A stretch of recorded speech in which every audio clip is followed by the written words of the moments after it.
അങ്ങനെ അംഗം തുടങ്ങി. ആദ്യം കാഴ്ചയംഗം. കാഴ്ചയംഗത്തിനിടയിൽ തന്നെ അരിങ്ങോടർ കള്ളക്കോലിട്ടത് ആരോമൽ ചേകവർ കണ്ടറിഞ്ഞു തടുത്തു. പിന്നെ അരിങ്ങോടരോട് ഉപദേശരൂപേണ ഇങ്ങനെ പറയുകയും ചെയ്തു: അരിങ്ങോടരെ, എൻ്റെ അച്ഛനോളം പ്രായമുണ്ട് നിങ്ങൾക്ക്. കള്ളക്കോൽ നന്നല്ല. അംഗം മുറുകി. രണ്ടുപേരും കരുതലോടെ അടവുകളും ചുവട്ടുകളും മാറ്റി പൊരുതുമ്പോൾ രണ്ട് ചേരിയായി നിന്ന കാണികളുടെ മനസ്സും മറ്റൊരംഗം നടത്തുകയായിരുന്നു. ഇടതവിടവില്ലാതെ മിന്നൽ പോലെ ചുരികയും പരിചയും മിന്നലിളകി. 18 അടവുകളും 4 കാൽ ചുവട്ടിൽ ഇളകി മറിയവയെ ആരോമലേത് അരിങ്ങോടരേത് എന്ന് അറിയുവാൻ കഴിയുന്നില്ല. അരിങ്ങോടർ ക്ഷീണിതനായി തുടങ്ങി. ഇനി ഒന്നേയുള്ളൂ, ചതി. ആരോമലിൻ്റെ ചുരിക മുറിയാണ്. അയാളുടെ ഇപ്പോഴത്തെ ശ്രമം മുഴുവൻ അതിനുവേണ്ടിയാണ്. ചുരികക്കണ്ണ നോക്കി അയാൾ ആവുന്നത്ര ഊക്കിൽ വെട്ടി. കാര്യം ഫലിച്ചു. ആരോമലിൻ്റെ ചുരിക കണയിൽ വെച്ച് മുറിഞ്ഞ് താഴെ വീണു. ആരോമലിൻ്റെ മനസ്സിലൊരു മിന്നൽ പാറി. ചന്തു ചതിച്ചു. ആയുധമില്ലാത്തവരോട് യുദ്ധമരുതെന്ന തത്വമൊന്നും അരിങ്ങോടർക്കില്ല. അത് പാലിക്കാനല്ല താൻ കൊല്ലുന്ന കനത്ത ദക്ഷിണ നൽകിയതും തൻ്റെ മക്കളെയും മരുമക്കളെയും ചന്തുവിന് കാഴ്ചവെച്ചതും.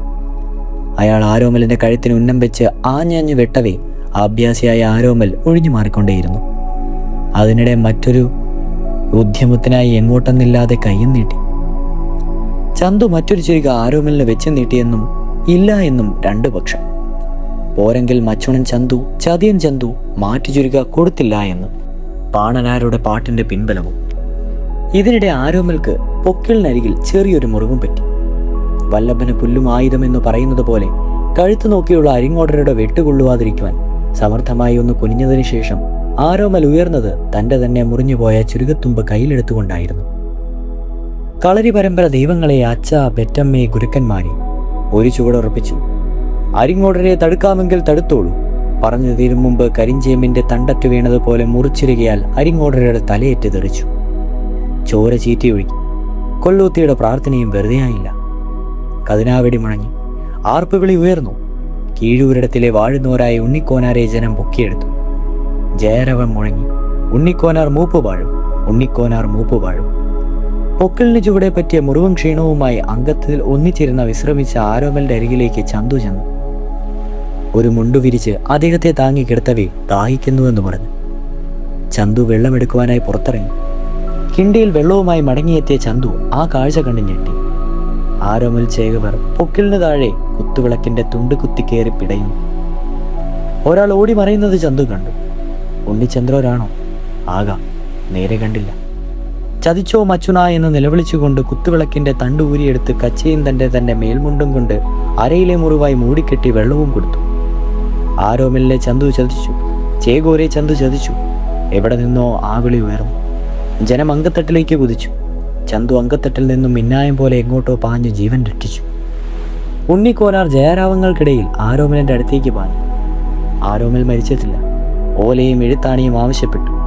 നടന്നതൊക്കെ അതേപോലെ കുറിച്ച് ഉണ്ണിയാർച്ചയെ ഏൽപ്പിക്കുവാൻ ആരോമൽ ആവശ്യപ്പെട്ടതനുസരിച്ച് ഉണ്ണിക്കോനാർ കുറിപ്പ് തയ്യാറാക്കി. പൊന്നിൻ പല്ലക്കൊരുങ്ങി. എല്ലാ ആചാരങ്ങളോടും കൂടി ആ പല്ലക്ക് പുത്തൂരം വീട്ടിലെത്തി. അംഗം ജയിച്ചെത്തിയ ആ ധീരനായ സേനാനിയെ ഒരു നോക്ക് കാണുവാൻ ജനപ്രവാഹമായി. കണ്ണപ്പ ചേകവർ നെഞ്ചത്തടിച്ചു കരഞ്ഞു. ഉണ്ണിക്കോനാരുടെ ഓലക്കുറിപ്പ് വായിച്ച ഉണ്ണിയാർച്ച ഊരിപ്പിടിച്ച ഉറുമിയുമായി ഒരു കുതിരപ്പുറത്ത് കയറി ചന്തുവിനെ പല ദിക്കിലും അന്വേഷിച്ചു മടങ്ങി. അച്ഛനമ്മമാരെയും ബന്ധുക്കളെയും സ്നേഹിതന്മാരെയും ഒക്കെ മാറി മാറി നോക്കി ഒരു മന്ദസ്മിതത്തോടെ ആ ധീരയോദ്ധാവിന്റെ അംഗക്കാഴ്ച കഴിഞ്ഞു കണ്ണടഞ്ഞു. ചന്തുവിനെ അന്വേഷിച്ച് കിട്ടാതെ മടങ്ങിയെത്തിയ ഉണ്ണിയാർച്ച ആരോമലിന്റെ നെഞ്ചത്ത് വീണ് പൊട്ടിക്കരഞ്ഞു. പിന്നെ അവൾ ഒരു പ്രതികാര ദുർഗയായി മാറി. തലമുടി അഴിച്ചിട്ടു. ആരോമലിന്റെ കച്ചയിൽ പുരണ്ടിരുന്ന ചോര കൈകളിൽ മുക്കി അവൾ മുടിച്ചുരുളിൽ പുരട്ടി പ്രതിജ്ഞയെടുത്തു. എൻ്റെ പൊന്നാങ്ങളെ ചതിച്ച ചതിയൻ ചന്തു ഈ ഭൂലോകത്തിൽ എവിടെ പോയി ഒളിച്ചിരുന്നാലും എൻ്റെ ഉദരത്തിൽ വളരുന്ന കുഞ്ഞ് ആണായാലും പെണ്ണായാലും ചന്തുവിൻ്റെ തല കൊയ്ത് എൻ്റെ കാൽക്കൽ വയ്ക്കും. ആ തലയിലെ ചോര കൊണ്ടേ ഇനിയും മുടി കിട്ടൂ. ഇത് സത്യം, സത്യം, സത്യം. അങ്ങനെ മൂപ്പ് വഴക്ക് തീർന്നു. ഒരംഗവും കഴിഞ്ഞു. ഇനിയും ഒരംഗം കാണുവാൻ ഇതുപോലെ മറ്റൊന്നുണ്ടാകണം. ഏതെങ്കിലും ഒരു ഉണ്ണിക്കോനാർക്കോ ഉണ്ണിച്ചന്ദ്രർക്കോ മൂപ്പ് ഭരിക്കുവാൻ പാകത്തിന് ചുരുക്കത്തലയ്ക്കൽ കഴുത്തുവെക്കുവാനും അംഗം വെട്ടുവാനും ഒരു ആരോമൽ പക്ഷവും അരിങ്ങോടർ പക്ഷവും എക്കാലവും കൂടിയേ തീരും. ഒപ്പം ചതിയുടെ ഒരു ചന്തുവേഷവും. ചന്തുവിനോടുള്ള പക നാളുകൾ ചെല്ലുംതോറും പുത്തൂരം വീട്ടുകാർക്ക് വർദ്ധിച്ചു വരുന്നതേ ഉള്ളൂ. ഉണ്ണിയാർച്ച ആരോമലിൻ്റെ മരണശേഷം ആറ്റുമണലിലേക്ക് പോയിട്ടില്ല. ഇപ്പോൾ അവളുടെ പ്രസവം കഴിഞ്ഞിട്ട് 6-7 വർഷം കഴിഞ്ഞിരുന്നു. ആ ആൺകുഞ്ഞിന് അവൾ ആങ്ങളയോടുള്ള സ്നേഹോദരങ്ങളാൽ ആരോമൽ ഉണ്ണി എന്ന് തന്നെ പേരിട്ടു. എല്ലാവരും അവനെ ചെറിയ ആരോമൽ ഉണ്ണി എന്ന് വാത്സല്യത്തോടെ വിളിച്ചു. അന്നേ ചെറുപ്പത്തിലെ ഉണ്ണിയാർച്ച നേരിട്ട് തന്നെ അവനെ എല്ലാ അഭ്യാസമുറകളും പരിശീലിപ്പിച്ചു തുടങ്ങി. ചതിയൻ ചന്തുവിനോട് പകരം വീട്ടുവാൻ സാധാരണ അഭ്യാസം പര്യാപ്തമല്ലെന്ന് നമ്മൾക്ക് ബോധ്യമുണ്ട്. വൃദ്ധനെങ്കിലും കണ്ണപ്പച്ചേകവരും പരിശീലിക്കുവാൻ കഠിന പ്രയത്നം തന്നെ വേണ്ടിവരുന്ന പല ആയോധനകലകളും ആരോമൽ ഉണ്ണിക്ക് ഉപദേശിച്ചു. അമ്മാവനായ ആരോമൽ എങ്ങനെ മരിച്ചുവെന്ന ആരോമൽ ഉണ്ണിയുടെ പലപ്പോഴുള്ള അന്വേഷണത്തിൽ നിന്ന് ഉണ്ണിയാർച്ച യുക്തിപൂർവ്വം ഒഴിഞ്ഞു മാറി. അക്കാര്യം അവനെ അറിയിക്കുവാൻ ഇനിയും സമയമായിട്ടില്ല എന്ന ചിന്തയായിരുന്നു അവൾക്ക്. ഇനിയും പലതും അഭ്യസിക്കുവാനും ഒരു പാകത്തിലെത്തിയതാനും സമയം വേണം. തൻ്റെ തലമുടി ഒരിക്കലും കെട്ടിവെക്കാതെ എന്തെന്നിടയ്ക്കിടെ ചോദിക്കാറുള്ള മകനോട് ഉണ്ണിയാർച്ച തൻ്റെ പാഞ്ചാലി ശബദത്തിൻ്റെ കഥ അറിയാതെ കൗശലത്തിൽ പറഞ്ഞു മാറ്റിക്കൊണ്ടേയിരുന്നു. അങ്ങനെ ദിവസങ്ങൾ കുറെ കഴിഞ്ഞു. ഒരു ദിവസം രാവിലെ ആരോമൽ ഉണ്ണി തൊടുവൂർ കളരിയിൽ പയറ്റിന് പോകുവാൻ ഇറങ്ങവേ കുന്നത്തരയാൽ തറയിൽ വെച്ച് സഹപാഠിയായ അടിയോടിയെ കണ്ടു. അവിടെ ഒരിടത്ത് കാറുകളി മത്സരം നടക്കുന്നു. അങ്ങനെ അടിയോടി അറിയിക്കുകയും ചെയ്തു. ഒന്ന് നോക്കിയാലോ എന്ന കൂട്ടുകാരൻ്റെ ചോദ്യത്തിന് സമയമുണ്ട്, നോക്കിക്കളയാമെന്ന് പറഞ്ഞ് രണ്ടുപേരുമായി അങ്ങോട്ട് തിരിച്ചു. ആരോമലും അടിയോടിയും കൂടി കളിയിൽ പങ്കുചേർന്നു. ഒരു പയ്യന്റെ കള്ളക്കളി ആരോമലുണ്ണി വകവെച്ചു കൊടുത്തില്ല. പയ്യൻ വഴക്കിട്ടു. ഒടുവിൽ അടിയായി. അടിയോടി ഇടപെട്ടപ്പോൾ അടിയോടടിയുമായി. ആരോമലുണ്ണിയെ അടിച്ചനുടൻ ആവില്ലെന്ന് കണ്ട് പയ്യൻ ഒരടവ് പ്രയോഗിച്ചു. നിന്റെ കയ്യൂക്ക് എന്നോട് വേണ്ട, ചുണയുണ്ടെങ്കിൽ നിന്റെ അമ്മാവനെ ചതിച്ചു കൊന്ന ചന്തുവിനെ ചെന്ന് തീർപ്പ്. പിന്നെ വായിൽ തോന്നിയതൊക്കെ അവൻ വിളിച്ചു പറഞ്ഞു. കോപാപമാനത്തോടെ ആരോമലുണ്ണി വീട്ടിലേക്ക് മടങ്ങി. താങ്ങാനാവാത്ത ദുഃഖവുമായി മുൻപിലെത്തിയ മകനെ കണ്ട് ഉണ്ണിയാർച്ച കാര്യം തിരക്കി.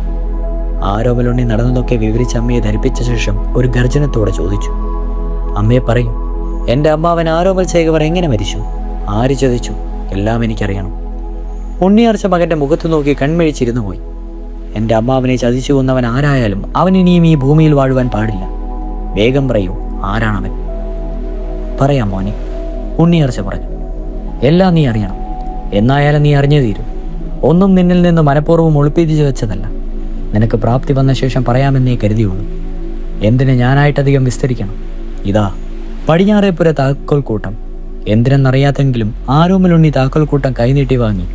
ഉണ്ണിയാർച്ച പറഞ്ഞു, മരണശയ്യയിൽ കിടന്ന നിന്റെ അമ്മാവൻ എഴുതിയ ചെമ്പോല അവിടെ കാരോലപ്പെട്ടിയിൽ സൂക്ഷിച്ചിട്ടുണ്ട്. നീ തന്നെ എടുത്ത് വായിച്ചോളൂ. ആരോമലുണ്ണി പടിഞ്ഞാറേപ്പുര തുറന്ന് വലിയ പെട്ടകത്തിൽ സൂക്ഷിച്ചിരിക്കുന്ന താളിയോല കുട്ടങ്ങൾ ഓരോന്നായി ചികഞ്ഞു.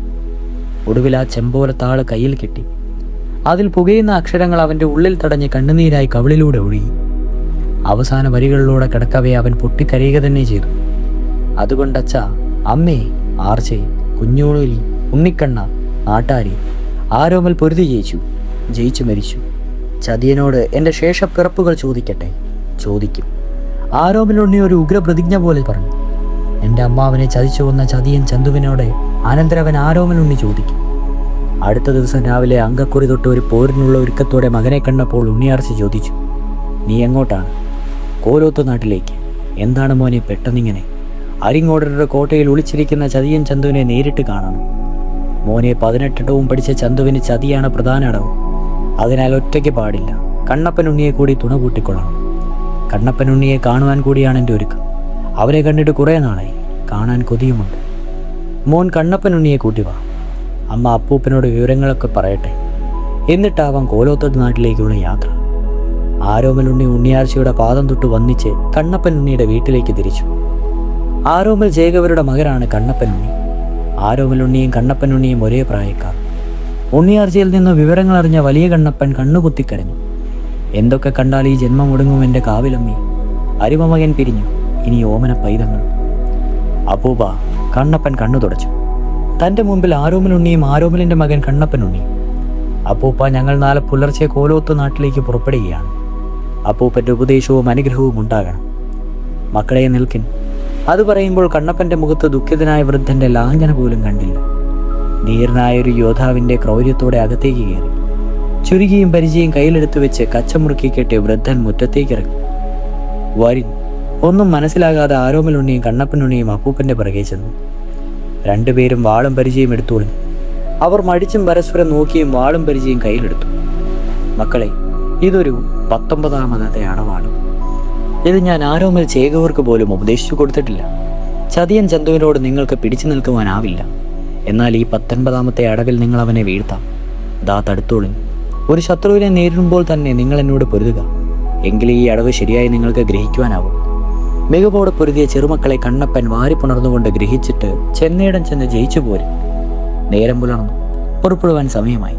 വീരാളിപ്പട്ട് ഞൊറിഞ്ഞെടുത്ത് മിന്നുന്ന തൊപ്പി തലയിൽ വെച്ച് തോൾവളയും തോടെമുണ്ണിമണിഞ്ഞ് നാഗപടയരഞ്ഞാണോ ഏലസും കെട്ടി മുന്നിലെത്തിയ ആരോമലുണ്ണിയും കണ്ണപ്പനുണ്ണിയും കണ്ട് കുഞ്ഞുണൂലി കണ്ണു തുടച്ചു. ഈശ്വര, ഇനിയും ഒരു പുത്തരി അംഗമോ? എല്ലാവരുടെയും അനുഗ്രഹം വാങ്ങി ഗുരുക്കന്മാരെ ധ്യാനിച്ച് ചുരിക പരിച തൊഴുത്തെടുത്ത് ഇരുവരും ഒരുക്കി നിർത്തിയിരുന്ന വെള്ളക്കുതിരകളിൽ കയറി വേഗത്തിൽ യാത്ര തിരിച്ചു. വഴിക്കവരെ കാത്ത മറ്റൊരാൾ കൂടി നിൽപ്പുണ്ടായിരുന്നു, ഉണ്ണിക്കണ്ണൻ. ആരോമൽ ചേകവർക്ക് നേരമ്മാവന്റെ മകൾ തുമ്പോലാർച്ചയിൽ പിറന്ന മകൻ. ഇവർ മുന്നാളെയും പ്രസവിച്ചത് ഒരേ ദിവസം. മൂന്നാൾക്കും ഇപ്പോൾ പ്രായം 18. അത് മറ്റൊരു കഥ.